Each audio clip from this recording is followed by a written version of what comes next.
Hi everyone. So I wasn't originally going to make this video. In all honesty, I have flip-flopped over and over and over again, doing a video, then not doing a video on it, but here we are. Today I will be reviewing the first season of Pose, which bitch, if you haven't seen this yet, stop what you're doing, even if it's watching this video, and go and watch it immediately. Pose is an American drama television series created by Ryan Murphy, Brad Falchuk, and Stephen Cannells, and if you recognize those names, it's because you've probably heard about them in a little show called American Horror Story. Pose aired on FX and is set in the world of 1987-1988 and looks at the juxtaposition of several segments of life and society in New York, the rise of the luxury Trump-era universe, but most importantly, the downtown social and literary scene and the ball culture world. If you have ever watched the documentary Paris is Burning, which takes an in-depth look at the ball world, then you may have an understanding of what you're in for. And if you loved Paris is Burning, then you will love Pose.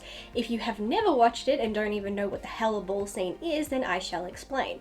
So the ball scene is an underground LGBT subculture. During a ball, people walk, which is like walking a runway, but way more over the top.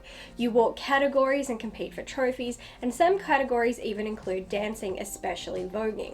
The ball scene is where it originated. Balls are a sanctuary for members of the gay and transgender community, especially during a time where the outside world didn't accept them. The ball scene has houses who compete, and houses are essentially your chosen family, the people who take you in and care for you and give you guidance and support. Majority of the scenes in this show take place at a ball, and when those scenes are on the screen, I am in heaven. I am screaming and cheering and living for everything I am seeing. It makes me so happy. But nothing could have made me as happy as that season finale. In all of its 8 episodes, I had never screamed and cheered so much.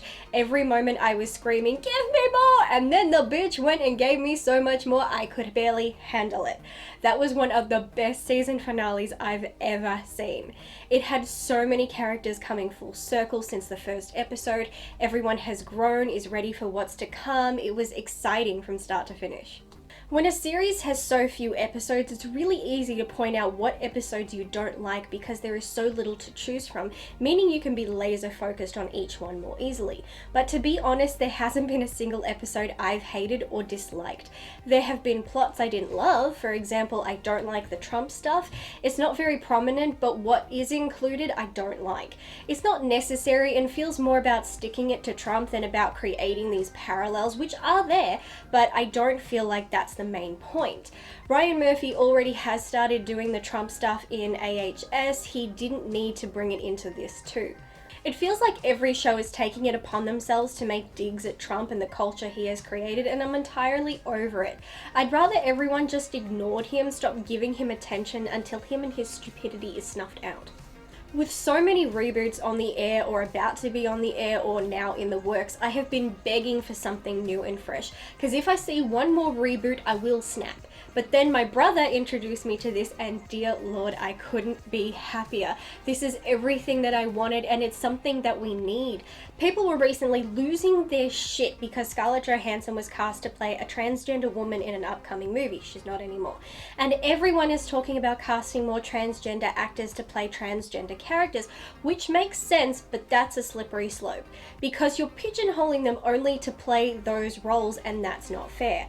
I watched a recent interview with 2 of the show stars, MJ Rodriguez and India Moore, who are transgender, and they talked about how they're not so much upset by cis people playing trans roles, but how if cis people are playing trans people, then trans people should be allowed to play cis characters.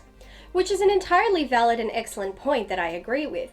As actors, they both want to explore those roles, and one of their main reasons is because when they play a transgender character, or a transgender character is written in general, the focus is all about them being transgender. That's the focus of the story instead of it being about love or family or breakups or anything that is the main focus of cis films. They want opportunities to play those roles and tell those stories and not have it always be a spotlight on their gender identity. I could not agree more with all of this. As I've always said, if someone is a good actor and they can perform the role, then give it to them. Unless you are after something specific, like if you want a 40-year-old black woman, don't go hiring a 20-year-old white man. So while everyone was waving their arms around protesting about more roles for transgender actors, I noticed none of them were talking about Pose.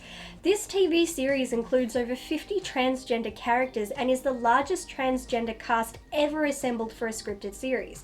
But where are the major headlines? Majority of the cast are transgender people of colour, gay people of colour, and then some cis people thrown in too. You have 2 transgender women on the writing staff, Janet Mock and Our Lady J. Janet Mock even directed the 6th episode of the series titled Love is the Message, making her the first transgender woman of colour to write and direct an episode of television. But again, where are the headlines? What about the choreographers of the show? Oh, Danielle Polanco, a woman of color, and Leomi Maldonado, a Puerto Rican transgender woman. So much representation for the LGBT community and people of color is in this series, and yet majority of the people acting all moral and high and mighty, mostly cis straight white people by the way, going around screaming about injustice, and yet not a single one is aware of this show or has promoted it or praised it. Sounds like a lot of people making noise just to make noise, pretending to care, but when something comes along that does what you're complaining about not happening and then you don't support it, I'm just saying. Not everyone is like this, but there is a large number of people who are. The music choices in this show are dead on sheer perfection. There are songs we hear and think 80s, but those are mostly popular songs that stayed hits even after the 80s. This show features the real gems of the 80s. What's funny and what I love is that almost every song featured in this show has been a lip-sync song on RuPaul's Drag Race. RuPaul tends to pick songs he has loved and lived through over the years, songs that at a time were his anthems, so you know there is an authenticity about having these specific choices in the show. Not to mention they are used perfectly. Episode 7 ended while playing Private Dancer by Tina Turner, and that song choice during the last couple minutes was exceptional. Matched the scene and the story tremendously. So aside from the fact this show has given a massive number of job opportunities for the transgender communities, what I love about it is the stories it tells. The show is set in the 80s, and it's probably one of the most authentic looking shows when it comes to depicting the 80s. So many people go over the top with the neon colors and just making it so stereotypically 80s that it becomes more of a parody of what they're trying to do. This is more subdued and has more subtle stylistic choices which make it feel far more authentic. Then it focuses on stories that would impact this particular community during this period. The show takes a look at the HIV/AIDS epidemic, how fast it was spreading, how fast people were dying, how it was called the gay disease and it was a death sentence. People didn't look after themselves, and one of the reasons is because they didn't see a reason to do so. Society didn't want them and society didn't care. You go to the hospital and the hospital doesn't want to deal with you, they're just waiting for you to die.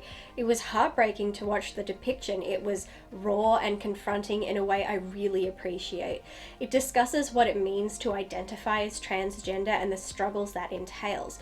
Whether it being disowned because of it by those who are expected to love you, to the lengths people would go to have the world see them how they see themselves.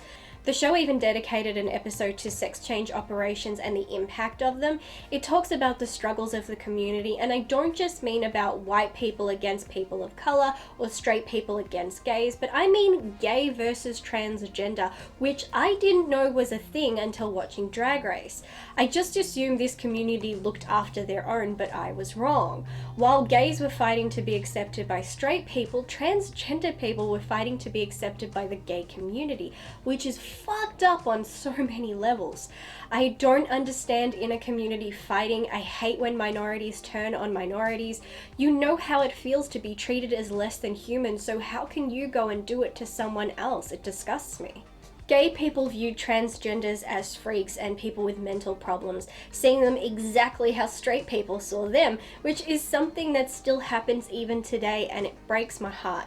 I love how this show can make political statements and protests without having to bludgeon people over the head with the topic. I've always said if you have to shove it down people's throats, you failed. Let the work and the story speak for itself, and that's what this show does. Through the story, we learn about this issue, not because it's mentioned over and over again, as some shows do. In one episode, Blanca tries to order a drink at a gay bar, so the manager kicks her out. So she tries again, deciding she'll keep trying until she is served. This not only leads to her being literally thrown out of the bar like yesterday's trash, but it also gets her arrested. This depiction was powerful. It made its point, it made me emotional, and it did it through a story. I love that one of the biggest focuses of the show, aside from the struggles of the community such as acceptance, education, and health and well-being, is the subject of family. Houses give those without a family a family. Watching people love and support each other, lift each other up, look after one another, and not because they share blood or have to, but because they choose to. Having a group of people take you in, wrap you in their arms and say, "We love you and everything about who you are," is one of the most powerful things in this world, and watching this show depict that was so uplifting, and I'm getting emotional just thinking about it. Oh, there goes the makeup. Anyway, I could talk about this show forever, but I won't. I'm so overjoyed that it has been renewed for a second season. I was so happy. I nearly cried, kind of like I was doing just now. More of this is what we need. New stories to tell, new characters to experience on our screens. We don't need to have people waving banners in our faces or sending us tweets in all caps. Give us strong, thought out stories on our screens. Give us these shows that speak to the world and say, this is who we are, these are the stories we have to tell. You may not like it, you may not even like us, but please watch and listen to what we have to say before you judge us. I am so proud as a human being and as a lover of film and television to see a show like this on the air, and even more to see it get a second season. That tells me the world is listening, the world wants to know more, and that gives me so much hope for the future. Thank you so much for watching today's video. I need to go and fix up my makeup. I didn't expect to be getting so emotional during this review. I don't even think this isn't waterproof. This is gonna move. So again, thank you so much for watching. If you have seen Pose, then please comment down below. Let me know what you think about it. Are you excited for the second season? Because I know I am. Please like this video, and until next time, bye. The category is